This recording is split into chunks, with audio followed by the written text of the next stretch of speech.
Yes. All right, that's good. Recording in progress. Here we are. Okay. Well, welcome. Officially on the recording now.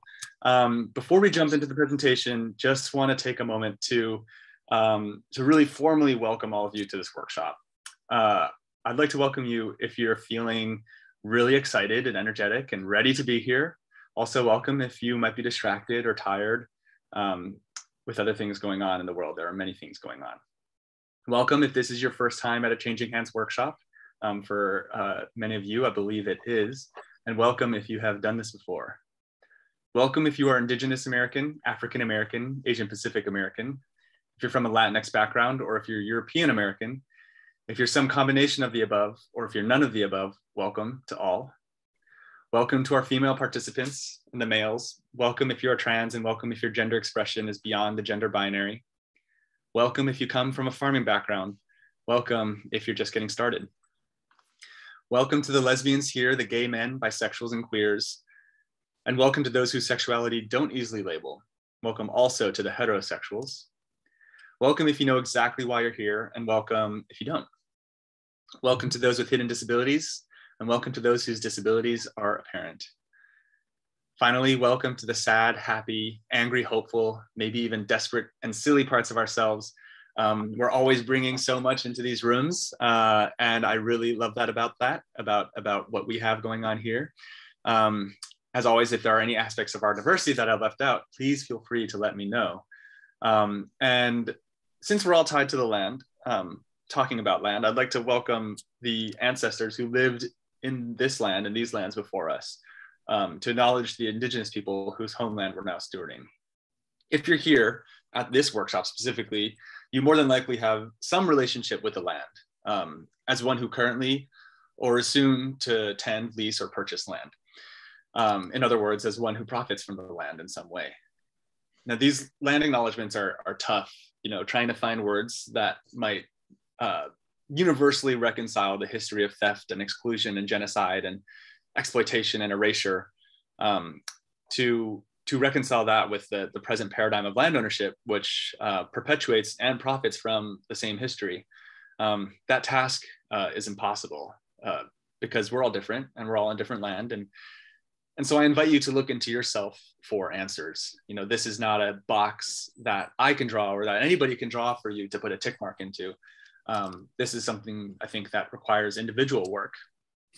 So what does a land acknowledgement mean to me? Well, for me, it's honesty about history and being sincere about our shortcomings. I'm curious to find a way to do more than give words, a way to give actual power in the form of money and land in this current capitalist paradigm. I'm excited about the idea of voluntary land taxes, for example, which provide a platform for landowners and residents to make regular payments to local tribes, sort of like a property tax. There's an Indigenous writer, Senna Crow, who sees this as a way of redistributing settler capital so that Indigenous folks can acquire the means to be sovereign. Now, for me, in Sisters, Oregon, on land originally owned by the Confederated Tribes of Tenino, Warm Springs, Siletz Indians, and Grand Ronde, I'm looking into this actively, and I'm new to it as well. I'm new to Sisters. I'm new to this stage of land acknowledgement in my personal life. So I'm open to ideas, always open to hear from all of you. And just a final word, yeah, it's tricky. Even if a landowner were to hypothetically gift their land back to its original Indigenous owner, it would still and forever be within that Euro-Western idea of land, executed with the Euro-Western systems of law and governance. So I'm chewing on this question of how can we also support the return of Indigenous laws and governing principles as they relate to the land. That's another step maybe beyond the land itself or capital. Anyways, okay, I'm going to present this land acknowledgement at every one of these Changing Hands workshops, as many of you know who've been here before. I'm sure that it will continue to change. It has already changed quite a bit, this land acknowledgement that is. These sessions, especially this session and our next two sessions, which are our sort of dedicated land justice series, will probably challenge me to rethink a lot of what I now believe to be true and what I've written here. in any case, I invite you to engage in the same practice, and always to reach out if you have any thoughts, any questions about anything that I have said. And now really quickly, just a few housekeeping items. We are in series 3 of these workshops. I just want to make a plug. You're all here, which means that you have already signed up as well for our 2 land justice workshops.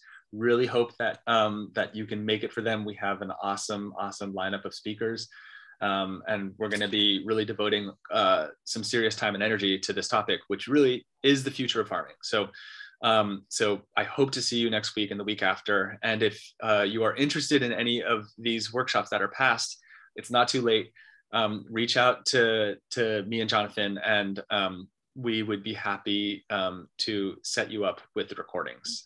We're just about finished dialing up how we're going to do that. So I think we're actually ready to start disseminating those recordings to the public. So yeah, keep that in mind.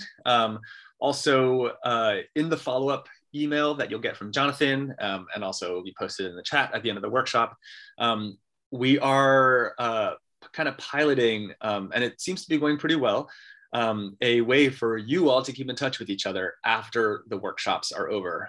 Just because, you know, some of you are really, getting to know each other a little bit, seeing the same names week after week. And we want to create a place, a totally voluntary place to secure the connections that you make here. So look out for a link to a Google Sheet called the Changing Hands Networking Exchange. There you'll be able to, you know, put your contact info in and say a bit about, you know, what you are looking for, whether you're a landholder or a land seeker, and hopefully, you know, create some connections there. We also had a really great workshop last week where we just allowed for some more open space for people to share about themselves.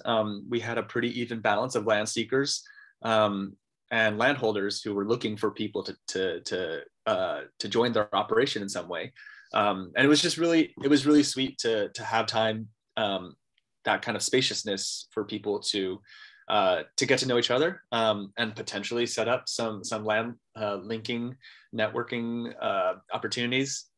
We'll see, TBD on that. In any case, we want to make that kind of dialogue available for you all.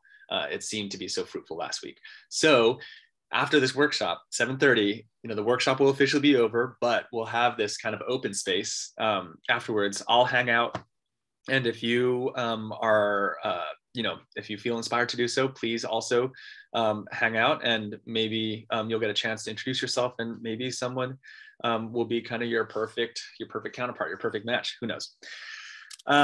Okay. Last thing, I know I might have said last thing already, but this is the last thing. Just want to take a moment to acknowledge our sponsors, especially our calendula and ladybug level sponsors. Organically Grown Company, whose vision it is to expand the availability of and demand for organic produce, as well as On Point Community Credit Union, serving Oregon and Southwest Washington with mortgage loans, savings accounts, and auto loans. All of our sponsors here have help to support these workshops, make them accessible to all. We are super thankful for them. Did I miss anything, Jonathan? Nope. Sweet. Okay, I'm gonna stop sharing my screen and take a moment here to introduce our speakers. So we're really excited to have Diane Gassaway and Luis Sierra from the Northwest Cooperative Development Center. I always get that order wrong. I might have just done that again. In any case, Diane joined the center in 2003, and together with the NWCDC Board of Directors has been responsible for building the center into what it is today. Her specialty is in strategic planning, co-op education, co-op development, grant administration, and budget management for a multitude of projects. Diane has 13 years of experience in the financial services industry. She received a Master of Public Administration with a co-op emphasis from the Evergreen State College. She serves on the board of the National Cooperative Business Association and Cooperative League USA. And Luis Sierra joined NWCDC in 2021 and serves as a cooperative development specialist for ROC Northwest. Luis brings a dozen years of experience in limited equity housing cooperatives as an educator and technical assistance provider for boards, and as a member, director, and treasurer of the cooperative. He lived for 11 years. Luis's experience also includes agricultural cooperative development in fresh fruit and vegetable distribution and meat processing. Luis's first cooperative experience was in college as a member of the UC Berkeley's composting collective. Welcome to Luis and Diane. I'll hand it off to you. And thank you everybody again for being here. Great. I will begin by sharing a screen, and I'll come up here in a second. Great. I think everybody sees cooperative farming, accessing lands, and cooperative farming. Great. So I will hand it over to, oh, let's see. Something's a little bit weird here.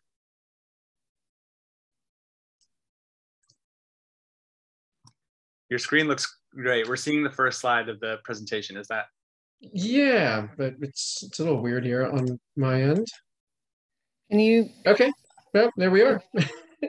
Oh no, that did not go. Okay, there you go. Yeah, that's where I want to start. Thank you. So thank you to Changing Hands for inviting us to be here today. We're grateful to hear more about what you all are up to and to share a little bit about what our experiences have been within the ag co-op sector. And so a little bit about the Northwest Cooperative Development Center. We have been around in one way or another since 1986. And we are, when I started in 2003, we were a staff of 1.5.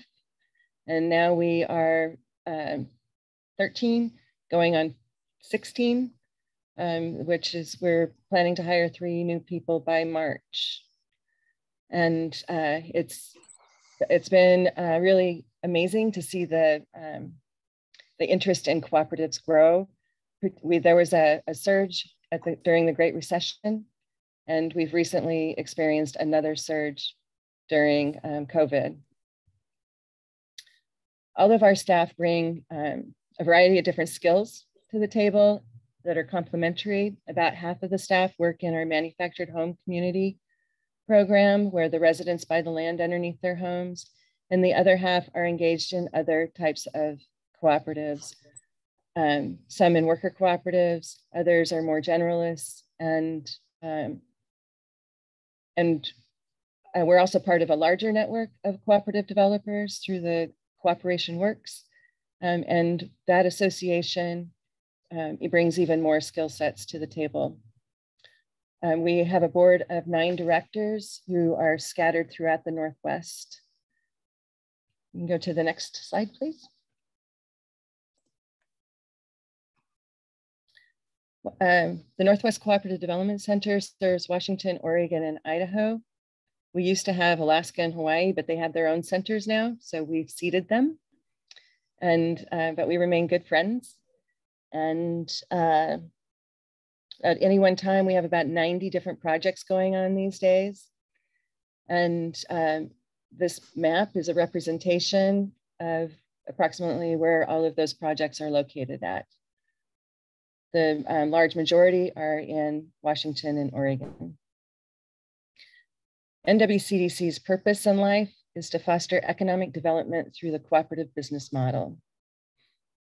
And sometimes I equate that with small business development centers, except for we focus strictly on cooperatives.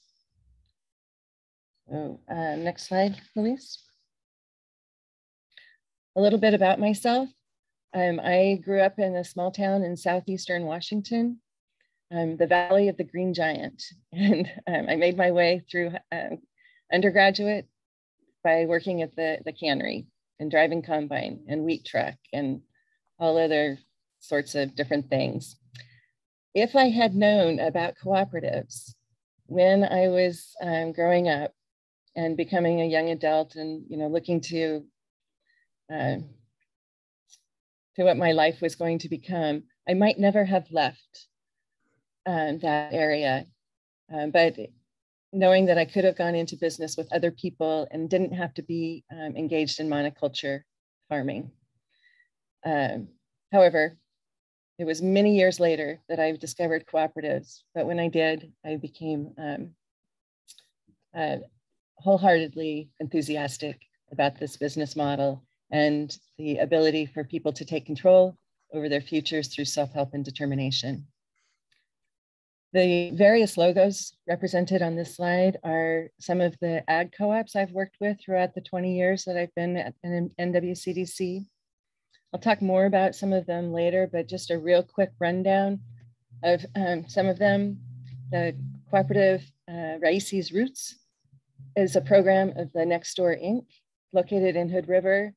Villa Comunitaria is similar. They have a Salsa de la Vida program that's located in Seattle. The Washington Elite Growers was a cooperative effort of Latino growers who were looking to create their own contracts with packing houses so they wouldn't be left behind. The Cuichi Growers is also in the same area and a much more established cooperative that has marketing agreements and packing houses and provides technical assistance to their members, as well as financial assistance. The Inumudip Cooperative is a cooperative of Indigenous people who are recipients of allottees from the allotted land from the federal government. And it's been, unfortunately, mismanaged land through the BIA. So they're taking back their leases and forming a cooperative to restore the land and have more productive economic development that benefits them in a greater way. And that's effort's been going on for about 5 years. The little chick there is the Res Chicks Cooperative, Fresh Eggs Cooperative. And then we did do a bit of work with Our Table, located in Sherwood, Oregon. Res Chicks, by the way, is in Umatilla.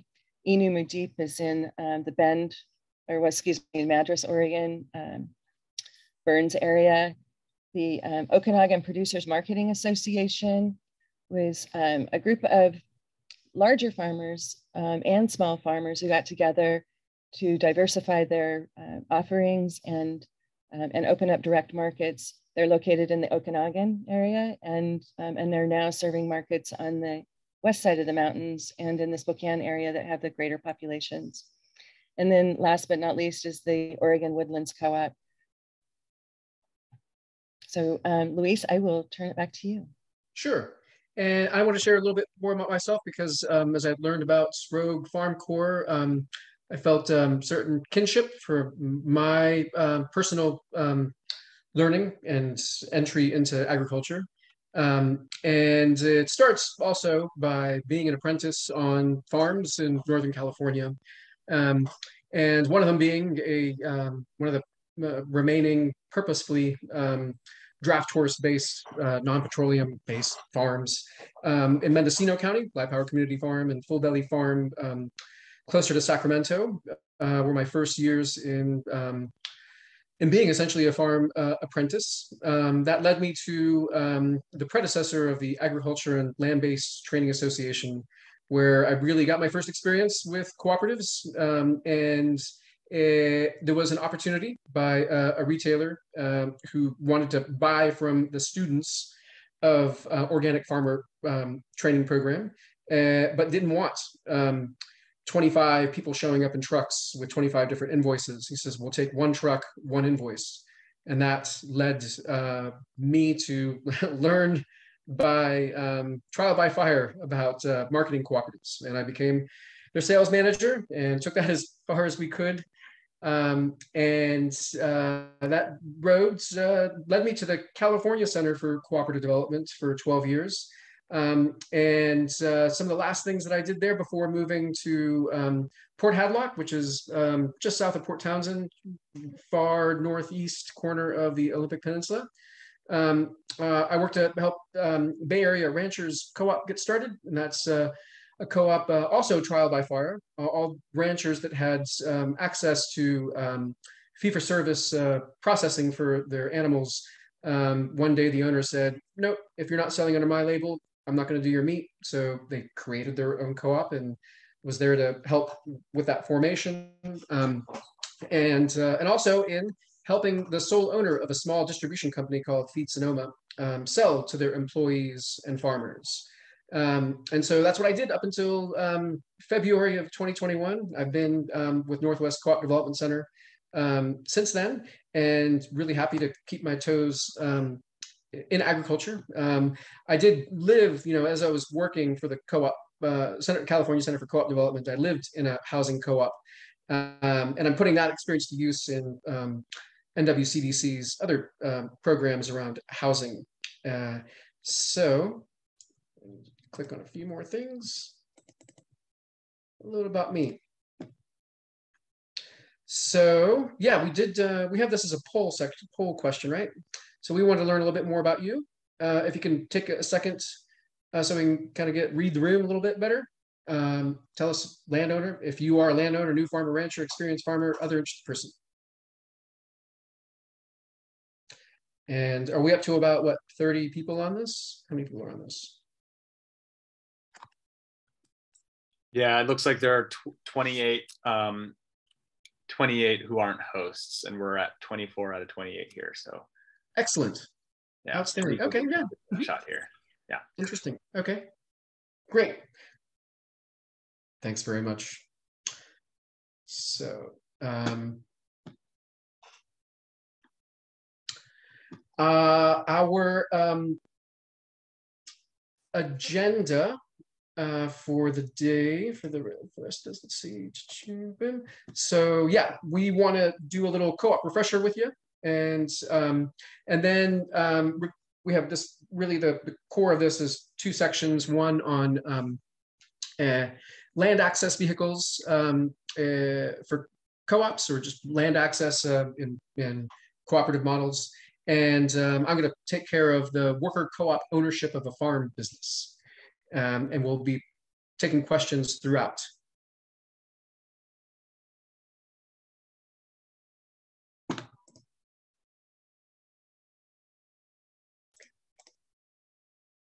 And do we have this one also as a poll? Oh, there it is. Okay, it just popped up on my, good. Great. So also, to get a sense of your baseline understanding of co-ops or familiarity, we want to ask you a few questions here. Are you a member of a co-op? And you can answer more than once.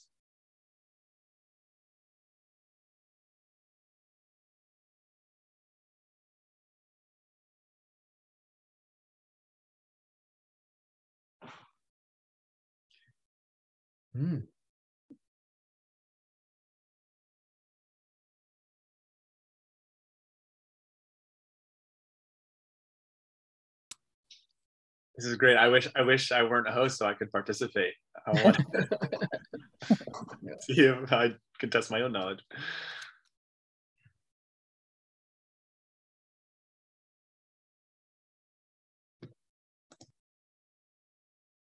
Let me know when you want me to end the poll. That's it. And if you wrote other, you could write that in chat, what other kinds you were in. But we can, I think, end that. Then I think, oh, yeah, the questions, okay, on my screen doesn't show up, but here it is, right? REI, so people are also answering REI as a type of co-op. And in the last quiz questions, co-ops are for-profit or non-profit. All right. Okay. So everybody can see the responses as we're writing, right? Or is that just for hosts that can see? I shared with folks, so they had a little second to look at it, but I can share again if you like. Sure. Yeah, go ahead and share quickly, just okay. Real quick. Yeah, no, we got that.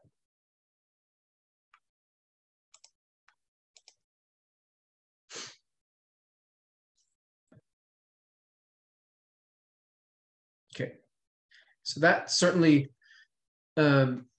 helps us understand where you're coming from, so we can better speak to you. So we'll continue here on, and I'm going to give this little co-op review. So what is a co-op? What is a co-op if it's not all singing and dancing and holding hands together? And there are several definitions that I've learned, and my favorite one is one that I learned probably 4 years into my job as a cooperative development specialist. And I'm going to share it with you. And the reason why it's my favorite is because it's the only one that I can always remember. And I hope it's the one thing that you walk away with today, if anything. And so we say, a cooperative is, and I'm going to stop pretty much at every little phrase here and give you some definition here, is first and foremost a business. And that means that it does need to live within the markets. It's got to generate more revenue than it has costs. All of the things that affect any other kind of business affect a cooperative business.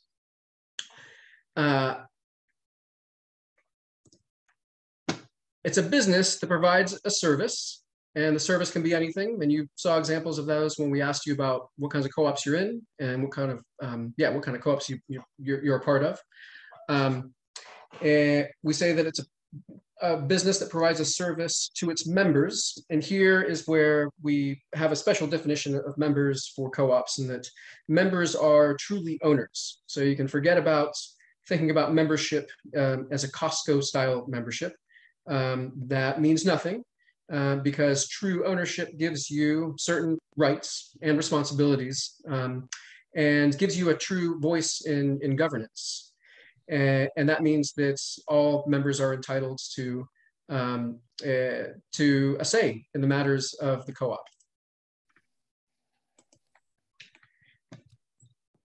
But it's not just that, it's that it does this on what we say is an at-cost basis. And so that's why the reason why we asked you, is a co-op a for-profit or non-profit venture? And the truth is that it's in between. So cooperatives are businesses that were not created to generate profit for its owners through the activities, but really to provide a service. But because it's a business, it's got to have some profit. And so the way we start differentiating co-ops from other types of businesses is that instead of people's return on their investment, you could say, it's based on their use of the co-op. So that those who use a co-op services more, like if you're in a food co-op and you purchase 2% of all the food that's sold within that food co-op, you are entitled to 2% of any profit that the co-op generates. And if you only bought 1% or nothing, that's the part that you're entitled to. And so it is not quite for-profit and not quite non-profit. There is a lot of assumptions about co-ops being non-profit, but non-profits are generally charitable and often tax exempt and usually require donations to survive. So, I mean, and NWCDC is a nonprofit, and I know Rogue Farm Rogue Farm Program is also a nonprofit. So, some differentiation between organization types. So, this is what I want you to remember when somebody says, what is a co-op? You got 10 words here. Co-op is a business that provides a service to its members at cost. And this is the one that I also find that is truly universally applied to really any kind of co-op venture. So also, I want to do a quick review of what some of the other attributes that co-ops have in common with each other. And on the governance side, it's that, yeah, it's not based on how much money you've put into the co-op through share purchase or anything like that. It is one member, one vote. And on the financial side, yeah, we say that our net earnings, profit, is distributed in proportion to use. It's also not, a tax exempt organization, but it is one of these pass-through tax entities, which an S Corp and limited liability company are also share that that quality. And there's also a rule that is largely imposed by our tax code that's that in order to enjoy that pass-through tax status, you have to have a majority of your business be done with the members. So that's one of the reasons why, for example, a food co-op wants to ask you for your member ID number. So they want to be able to connect your purchase with your membership. So about, I forget how many years ago it was, but the International Co-op Alliance got together and came up with 7 principles that even me with my 12 years, I have a hard time remembering all 7 of these.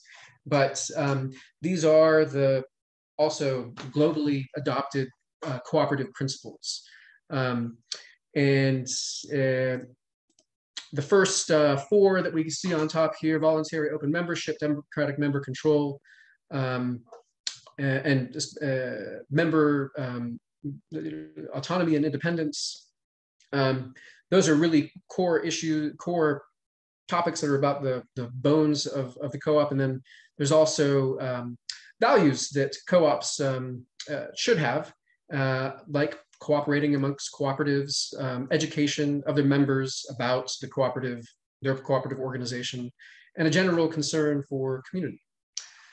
So that is the review. I want to take a second here, and if you've got questions to put in chat about just what co-ops are, go ahead and enter them. And after we take any questions, then we can move into cooperatively accessing land. And go ahead. Ah, yes. What is economic participation by its members? Largely means that you are a patron of the co-op, and so that you must be able to use the services of the co-op. And it also requires a responsibility that you provide usually some capital in the form of a membership fee. I don't like to use the word fee, but it is what you use to gain your membership. It provides capital to your co-op. But it's those 2 things, that you provide some capital, and that's almost all co-ops.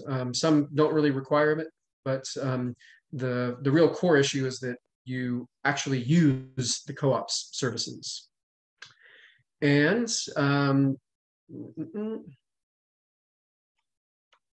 growers and producers get together to form a co-op for legal and accounting services to members. Yes, anything that you can provide as a service to a group of users, you can form a co-op around it. Yeah, great. I would put one caveat on that, Louise. Yes. That access to insurance cannot be a primary reason, as far as I know. Oh yeah. Mistake for forming a cooperative.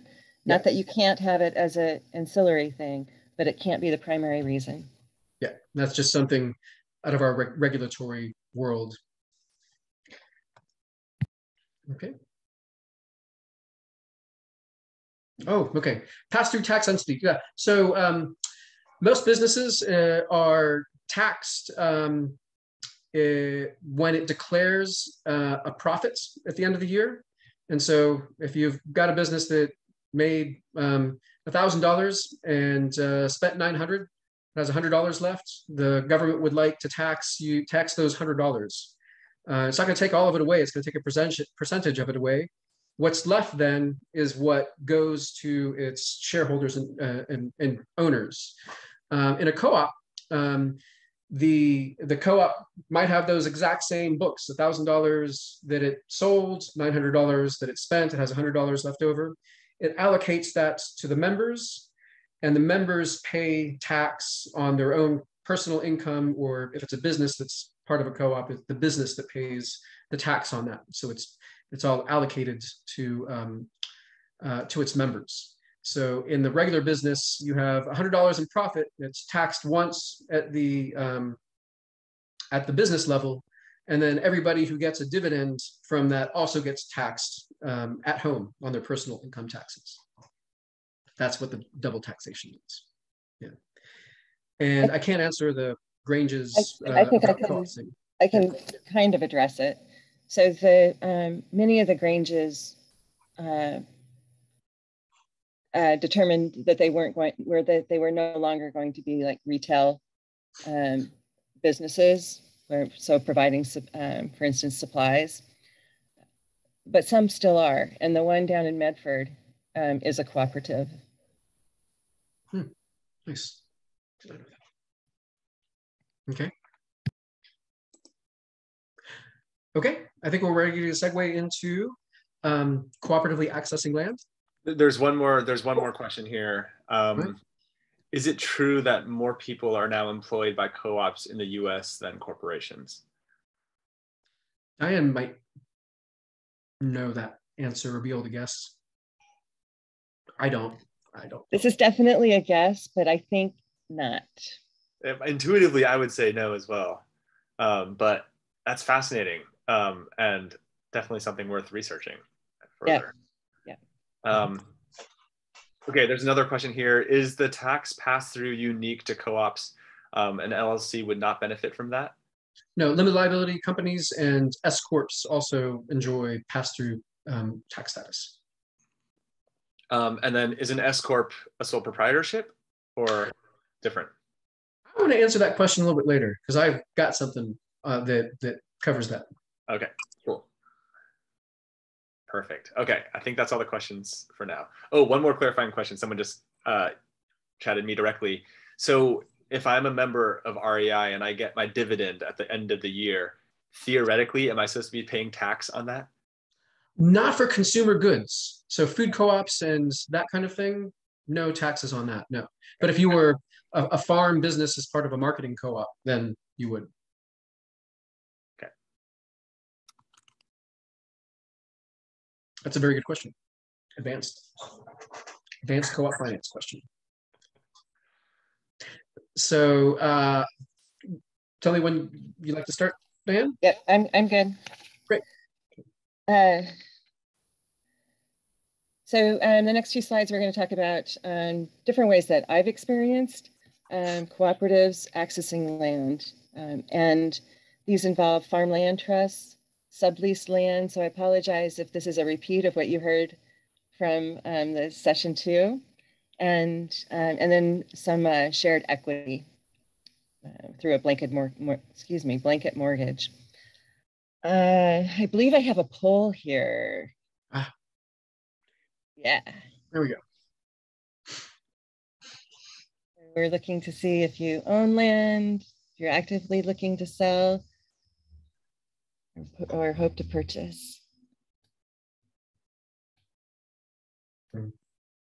I saw a bit of that in the registrations, but I'm curious who's here this evening.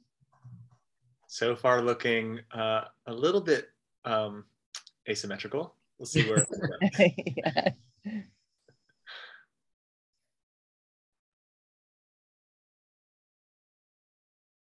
Just let me know when you want me to stop. It looks like most people are done. That's fine. That's so that gives us an idea of who's in the room. So that's always helpful. Thank you. Let's see. Can we go on to the next slide, please? So the Farmland Trust. I'm familiar with the Washington Farmland Trust and the South of the Sound Community Farmland Trust, which are both in Washington. And I thought, well, this is for Oregon. So I did some research quickly in preparation for tonight and found the Oregon Sustainable Agricultural Land Trust in Portland. And so I wanted to make sure that we have them up there. And our experience with the Farmland Trust is that they are, acquiring land and matching that land with farmers and doing some education about cooperative opportunities. And we've had some presentations that we've given. As far as I know, right now, at least that NWCDC has worked with, that none of the inquiries have actually resulted in functioning cooperatives. I also was, looking up South of the Sound Community Farmland Trust and the Washington Farmland Trust prior to tonight. It appears that that the South of the Sound Community Farmland Trust is no longer functional. They've had a good 10, 15 years. And then the Washington Farmland Trust used to be known as the PCC, which is the largest food co-op in the nation, Farmland Trust, and recently switched over to the Washington Farmland Trust. We don't know for certain, and we're gonna have to do some research on this, but we believe that perhaps the South of the Sound Community Farmland Trust has merged with the Washington Farmland Trust. That's what we're hoping. And let's see, there's their question. It seems like South of the Sound more or less gifted everything to Cursup. I don't know. Good question. I'm familiar with Cursup. They're in the area. Sorry, one thing about the land trust in Oregon, there generally many of the areas in Oregon have have farmland trusts that are serving like specific geographies. And if there isn't one in your area, Oregon Agricultural Trust, Nellie McAdams, who gave one of our earlier presentations on leasing, is started and is the executive director of Oregon Agricultural Trust, OAT. And they serve all of Oregon, basically anywhere that is not being served by another land trust already. And Jeffrey, do you know if they have any relationships with cooperatives? They're fairly new. It's a good question, and one that I can't answer confidently. But Nellie McAdams is super responsive, and I know is also interested in cooperatives. So we could probably get an answer fairly quickly. Yeah, definitely worth looking into. So when I mean, a farmland trust would be an ideal situation, because you know that land is going to be managed for sustainability, and you could enter into long-term lease arrangements, which is critical. So can we go to the next slide? That's a good segue into this subleased land conversation. So when NWCDC was serving Hawaii, we worked with the Hamakua Agricultural Cooperative, and that's actually a pretty sweet deal too. The co-op was a top-down effort. This is land that had belonged to the sugar growers, and when that industry went away, they had this unused ag land that the government was then managing, and they wanted to preserve it for farmland. And there are small parcels that you can see marked out on this one particular map. But they didn't want to enter into contracts with just one farmer here, one farmer there. So what they did was they encouraged the development of the Hamakua Agricultural Cooperative, so that they only have one lease, one contractual agreement with the cooperative, and all of the members of these different parcels are members, or all of the farmers of these different parcels are members of the cooperative. So for the reason for the existence of this Hamakua Agricultural Cooperative, although they do a lot of other things that benefit their members, primarily is access to these contracts. The other cooperatives that I've worked with who are operating on subleased land are the Raices Cooperative Farm that I mentioned earlier, and Salsa de la Vida. Those are operating under a nonprofit umbrella. They're not standalone cooperatives, but their programs are operating with democratic decision making. And Salsa de la Vida is actually preparing to incorporate within the next couple of months. So they are going to be a spinoff. The Raices, it's a program of Nextdoor Inc. They've decided that they prefer that program remain under the auspices of Nextdoor Inc.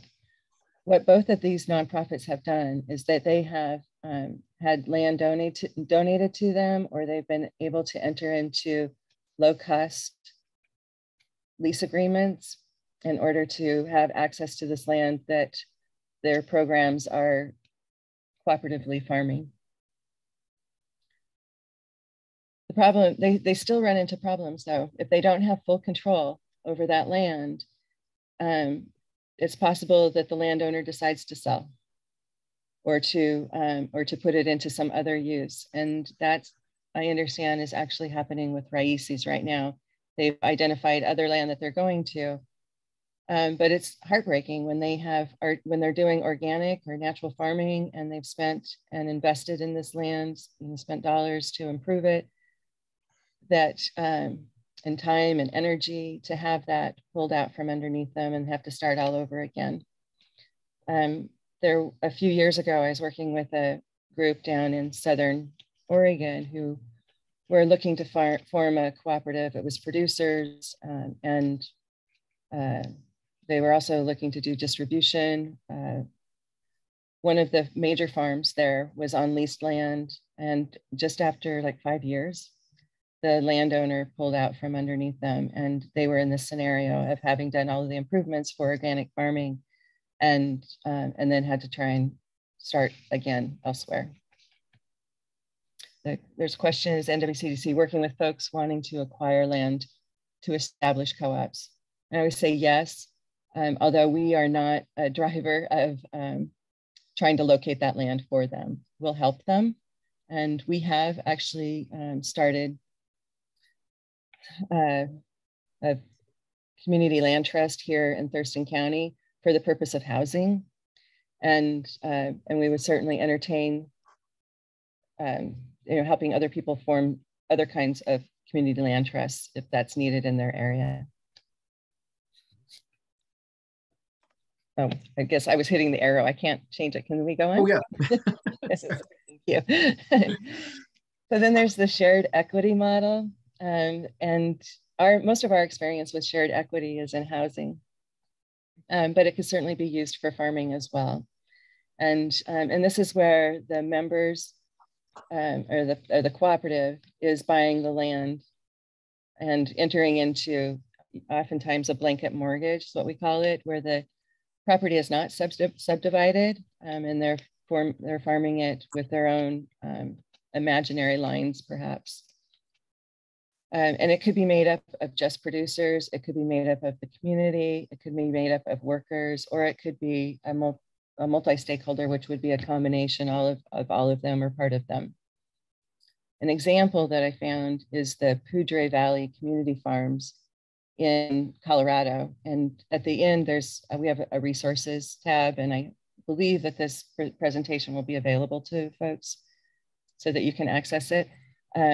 And there's a link to their website. They have some excellent materials on there, particularly they're a multi-stakeholder, and finding multi-stakeholder information is sometimes difficult. So I'm always glomming onto examples of things that we don't have a lot of, and that would be one of them. So in their illustration that they have below, they show where the membership is it's joining in order to have access to the land. They're entering into, the co-op is entering into these long-term leases. They're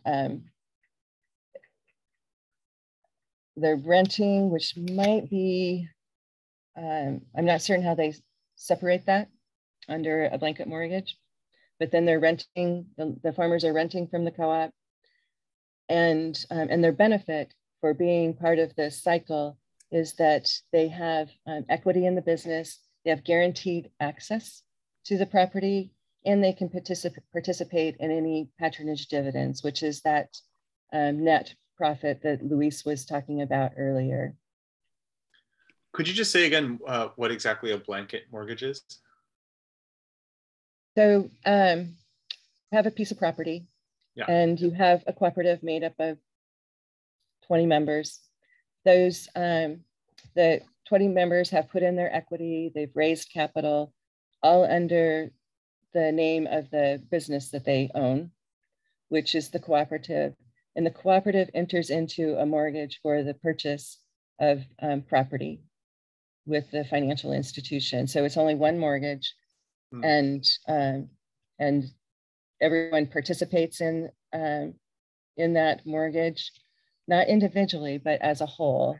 And by participating in the cooperative and owning it and having responsibility for its debts, etc., that gives them the rights to access the land, or to live in a co-op, or to buy from the co-op, whatever that might be, to receive patronage. Do most traditional lenders or banks work with co-ops? What's the broken heart? That's to the someone who lost their operation 5 years in with really great support. I can imagine. It is so heartbreaking. So got it. And then I'll go ahead and answer this question. Do most traditional lenders or banks work with co-ops? Not easily.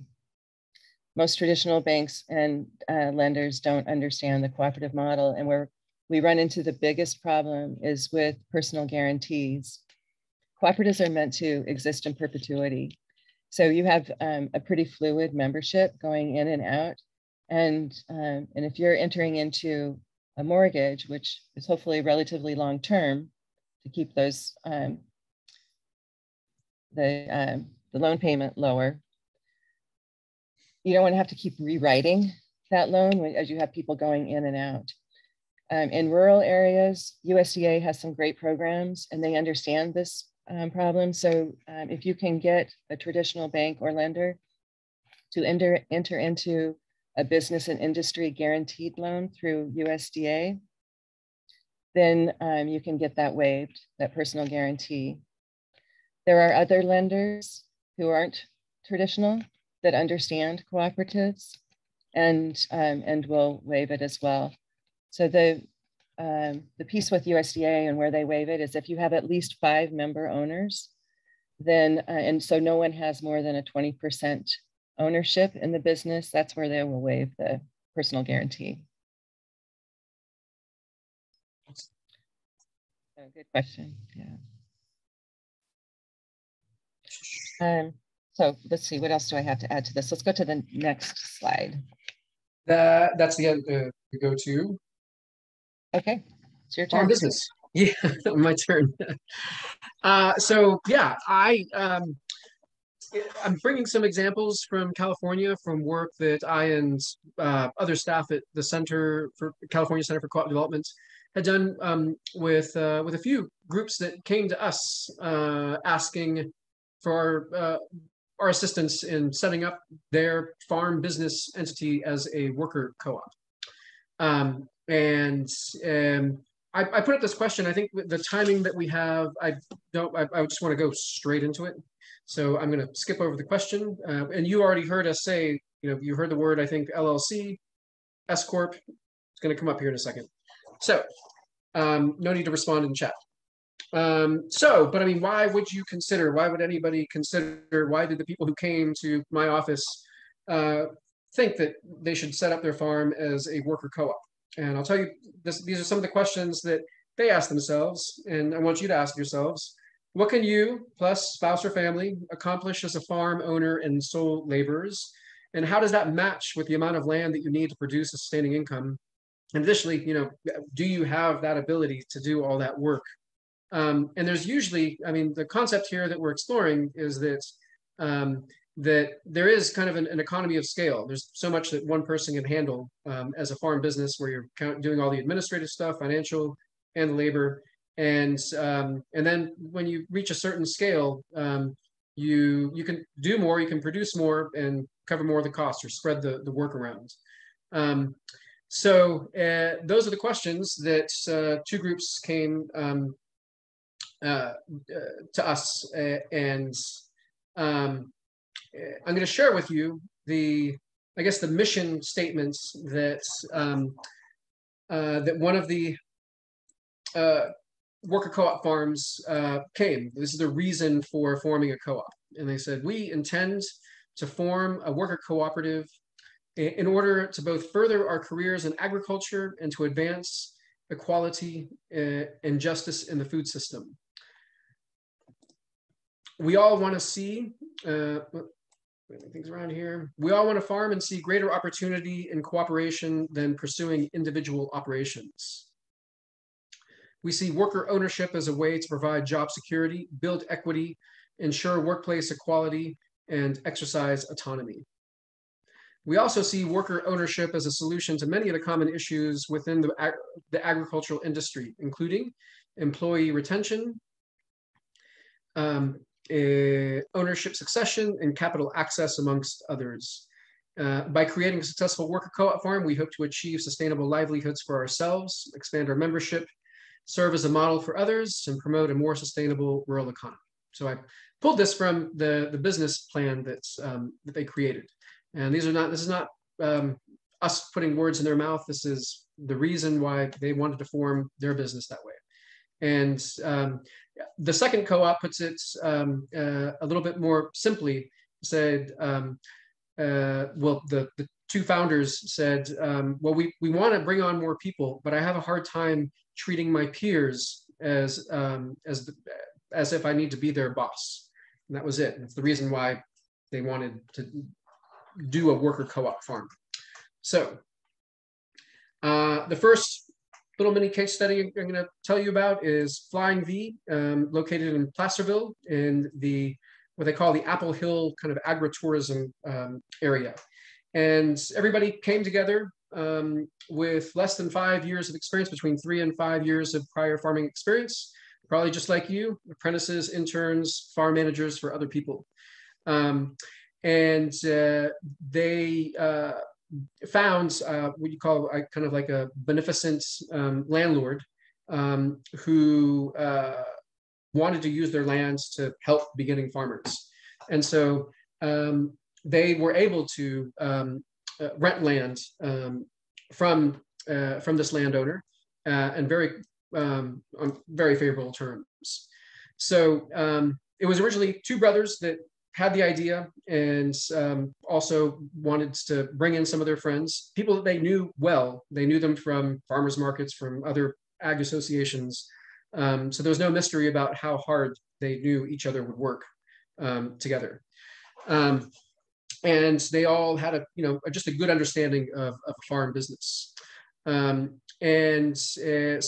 they did have to, pull together some money for being able to pay rent on the land and purchase some equipment and bring their whatever equipment they could get their hands on, and have been doing this for the past. It's been more than 5 years.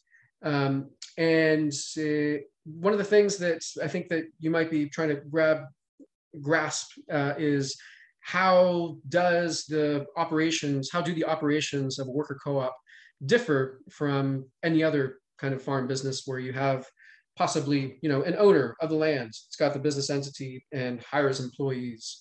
And so here's a little thing, how they explained it is that they kind of divide the farm, the Flying V, into enterprises.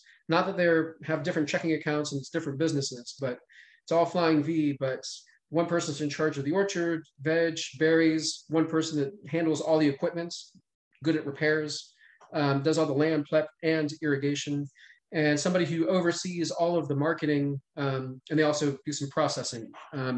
So that's the way that they distributed the work amongst themselves. And additionally, they're all responsible for a particular marketing channel, whether it's a day at the farmer's market, this farmer's market, and somebody else does that farmer's market.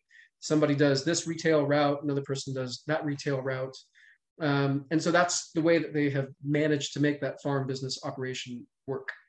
And of course, they meet weekly for planning when they need to do so.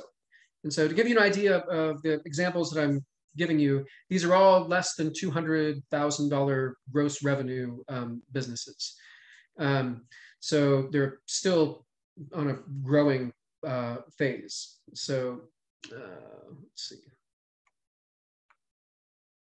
Okay, second example, so fairly similar, Cloverleaf and Dixon, which is just outside, it's kind of right around Sacramento and Davis. And friends that had graduated from UC Davis, worked at the student farm and other farms in the area, started farming a little suburban empty lot in Davis. And with that great success of farming whatever, 1/8 of an acre, they decided that they should really do it. and found also another beneficent landlord who we can refer to him as the endive king of the United States. So also looking to use his lands to help foster a new generation of farmers. So access to his land, just another rental arrangements. Let's see. So they also said that they wanted to bring in more people to actually be able to use, I think it's about somewhere between 10 and 15 acres. And yeah, I can't see myself as being the boss of my peers. They knew friends with about the same amount of experience as they had, and created their co-op. They chose to do things a little bit differently. And this is the way that they described their operations, is that they cycle through crew leader positions. So each member is a crew leader for a period of 2 to 4 weeks. During the summer, it's every 2 weeks. In the winter, it's every month. And that's the person who facilitates the daily and weekly task list to make sure that the farm has the labor that's necessary to accomplish the task for each of the different things that needs to happen. And then those that are not crew leaders are essentially field managers, and they're in charge of making a plan for their kind of, you can also say as like enterprises, whether it's orchard, berries, veg crop. And they have these series of meetings. They say that every single morning starts with a meeting to go through the minutia of the day, weekly strategy meetings to make sure that they plan out the week. And then they have what you call kind of the governance related meetings that is more about the bigger picture financial decisions, and make decisions about whether or not to let new members in. And then they also have a fourth type of meeting they call the rose, bud, and thorn, which is more about feelings, about these are the good things that I see is going on in my life, and the thorns, the bad things, and bud, things that are starting to develop that I want to address with the group. So it's impossible to have a co-op without a lot of meetings, because it does depend a lot on communication, right? It's not just a one-way communication stream from manager to employees. I could tell you, I don't have another case study, but I can tell you that I do know of another worker co-op farm in Southern California called South Central Farmers that has elected to go the route of electing a manager for the year. And that manager is everybody's boss. And so these are more kind of flat structured, and that one is definitely that they've got a manager that's making a lot of decisions. But that person is voted upon by the rest of the members. So that person can change from time to time. So, and I'm going to walk you towards some of the other entity questions or issues. Do I promote worker co-op farms as being the way that all farms should operate? I don't necessarily want to say that this is the best fit for everyone. And I tried to highlight that with you by telling you that that for both of these co-ops, they all knew each other really intimately before starting this, and they knew exactly what everybody's abilities, skills are, commitments, ability to work long hours were. So selecting your member owners is a big issue, and how you let later members in through a candidacy period and just kind of testing it out. One thing that I'll distinguish between these two case studies is that Cloverleaf was always just the members, or somebody who was who entered as definitely wanting to become a member. And at Cloverleaf, they did have a handful of seasonal employees, folks that would come in maybe late June through end of August. And they didn't have any interest in being member owners of that co-op. So that's something else to think about. It's not necessarily always that worker co-op farms can only be operated as with everybody being a worker owner, but sometimes you do need a few extra people, and not everybody's up for this kind of commitment. And I explained, the operations and how you decide to delegate responsibilities so everything gets done on the farm. And the last part is the actual business entity selection, because there are some things about farming that are unique to this kind of business. And cooperatives are a type of corporation. And it is, because it's a corporation, they're treated first, anybody who's doing the labor of that business is seen as being an employee of the cooperative corporation, and secondly, as owner. And so that means that employees need to be treated in accordance to federal and state laws, and that has a real cost. Beginning, got to make sure that minimum wage is paid every period. Overtime rules apply, and you've got to get workers' comp. So some of you are probably just starting to confront this issue.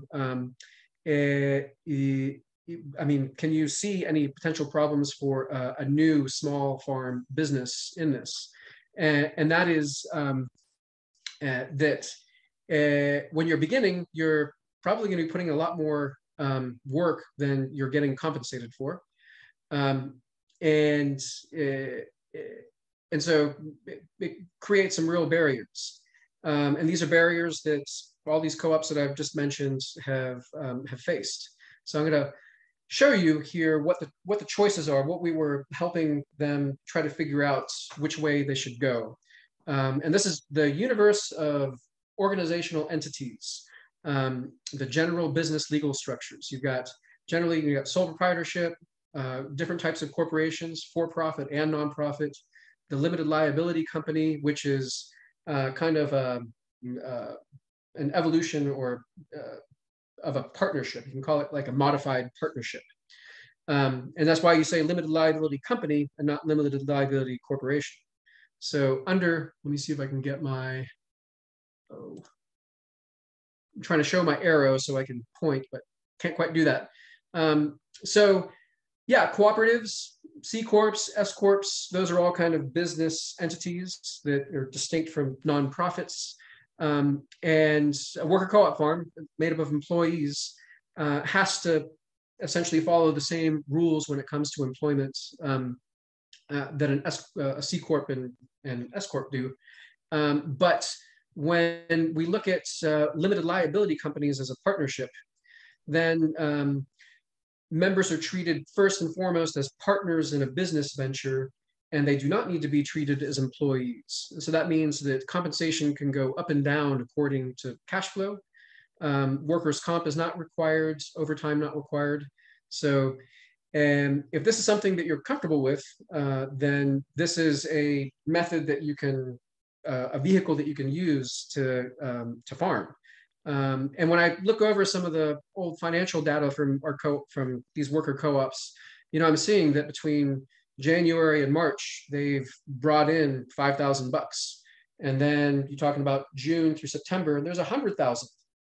So that's kind of the feast and famine nature of running a seasonal fruit and vegetable farm. And that's what this vehicle allows for. And we involved some attorneys to help us really provide the best advice. And in the end, both of these co-ops and even further back, the South Central farmers, they all chose to create their worker cooperative by creating a limited liability company. So that's something that's a practical side is if you're interested in this model, that this is something that I hope will take some time off of your research. So challenges here, talked about delegation of responsibilities, just the practical stuff, and showed you two ways that co-ops have dealt with it fairly successfully. And but the big thing is being able to, you might be a good worker, a good farmer, have a lot of skills, but learning how to communicate and take group decision-making, that requires some real learning often. We don't have enough of those opportunities in our lives. Some issues, member entry and exits, that's closely tied to this issue of other employment opportunities. And both of these co-ops all started with members, everybody was under 30 years old. And there has been, some cycling through of members because, the revenue is not great for a beginning farm. And these folks are pretty talented and they have often found other employment opportunities. So kind of the stability of the co-op is also dependent on market forces, on what other employment opportunities there are. So that's what I'm afraid to say, is that this example that I showed with you for Cloverleaf, that was eventually sold to one person because they went down to 2 members and decided that, no, we've gone through too many people. I'm out, and found one person to buy that business. And that was all from just burnout and additional employment opportunities. And nobody in small scale agriculture is immune from burnout. And yeah, so that's a challenge that doesn't have anything to do with the worker co-op model. So here, I haven't had a chance to look at questions, and I think there's a bunch. There's a bunch. Diane's been answering them as we go. Oh, you have? But for the sake of, I'm going to blast through them really quickly, just for the sake of the recording and for the sake of those on the phone who might not have access to the chat. How hard is it to terminate a membership? This is a challenge that we try to have people address early on through their organizational documents. For example, our articles of incorporation, bylaws, and membership agreements. You mentioned that as a challenge. It is, no doubt, it's an additional challenge. Yeah, and I'm sitting on some policies that have to do with conditions for terminating a membership. So, I mean, those are things that we can share with when people are really ready to do this.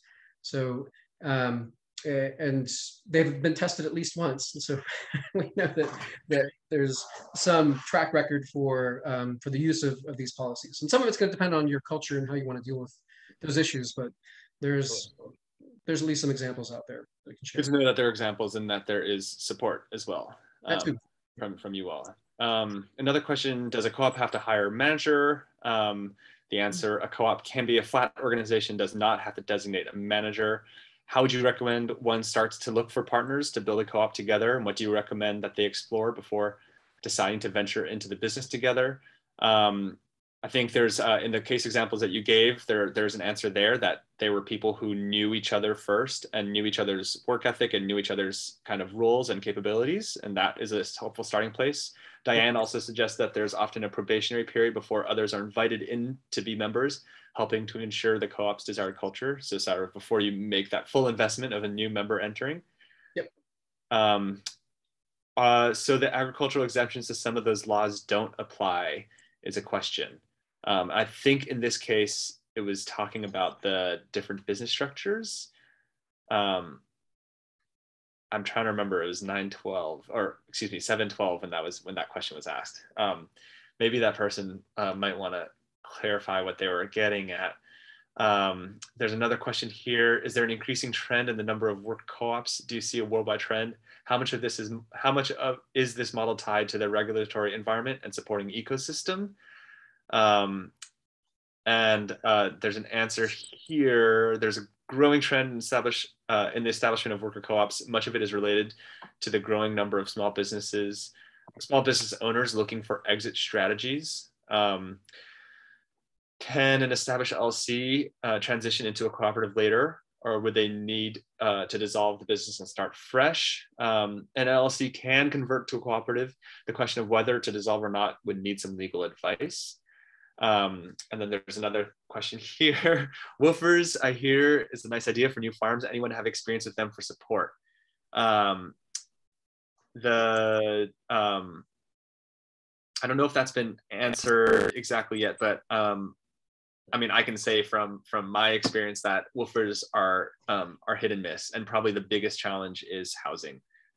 That's just true of any farm, whether you're a cooperative or not. But chances are, if you are a cooperative, you've already maxed out your on-farm housing because you have multiple members. And everybody feel free to chip in if you have other thoughts about this. So yeah, that's what I would consider. Other than that, the quality of the labor that you get is going to be hit or miss. But of course, the compensation that you are on the hook to provide for them is vastly reduced, and often in the form of housing and food, which are, if you have the housing piece, which are more readily available resources than necessarily like financial capital to pay wages. So that is an advantage of having woofers if you're new, if you have a new farm and you're low on capital but still able to grow food. Yeah, there's an answer here to one of the other questions. Maybe this was the one that was asked. Employment laws, including exemptions, would apply in a cooperative. There's a potential workaround through LLC that can be structured co-op-like. How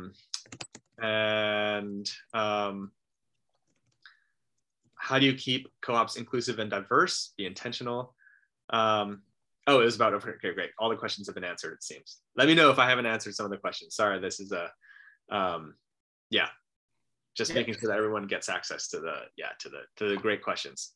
So one, to add a little bit more to this question about the how many worker co-op farms are out there as a growing trend. It's definitely, I mean, before 2012, I had never fielded an inquiry asking for support in creating one. And then all of a sudden I had 4 in a year or two. And the U.S. Federation of Worker Co-ops has a little working group called Worker Co-op Farms. And on that list, they've done a pretty good job of identifying what they call kind of suspected and verified worker co-op farms. And there's about 20, 25 on that list. And I think that includes 1 or 2 in Canada. So that is, as far as I know, those are the ones that exist throughout the United States. So this is on the cusp of something that people are experimenting with as a way to operate a farm and own a farm. So we just have one last slide before the Q&A, and we've been doing Q&A all along, so that's good. Oh, yeah. And I just shared with Luis that I can cover this in a minute.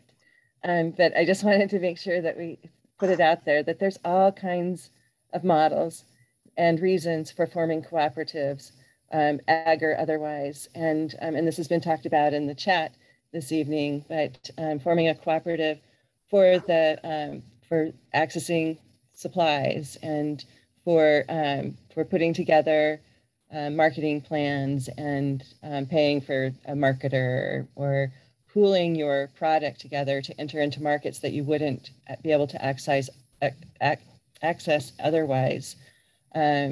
Equipment sharing, seed banking, processing, multi-farm CSAs, and multi-stakeholders. And the logos that are up here are examples of some of co-ops that are doing these things. Not all of them are doing all of them, but some of them are doing multiple things. And I have 1 more minute, so I just go through really quickly. The res chicks are pooling their eggs together so that they can sell to restaurants and small convenience stores on the reservation. The Koichi growers, they're a big operation, and they have a commercial marketer that does international and domestic marketing for them, and they pool their apples together, or pears, whatever fruit it might be, in order to access those markets.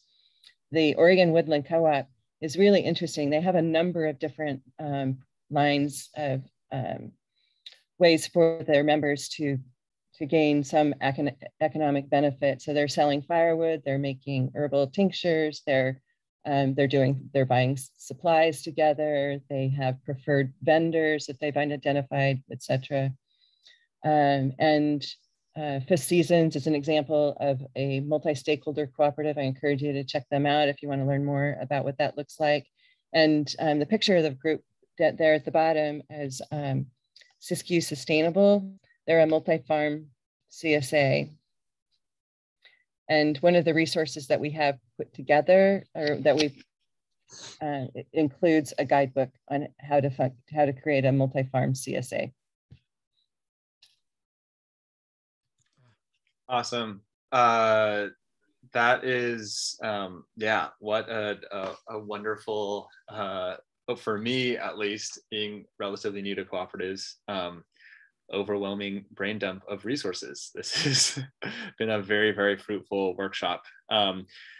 We do have a little resources. So just, before we get into maybe one or two final questions, we wanted to quickly get your feedback, as always, on this workshop. Jonathan is going to launch a quick poll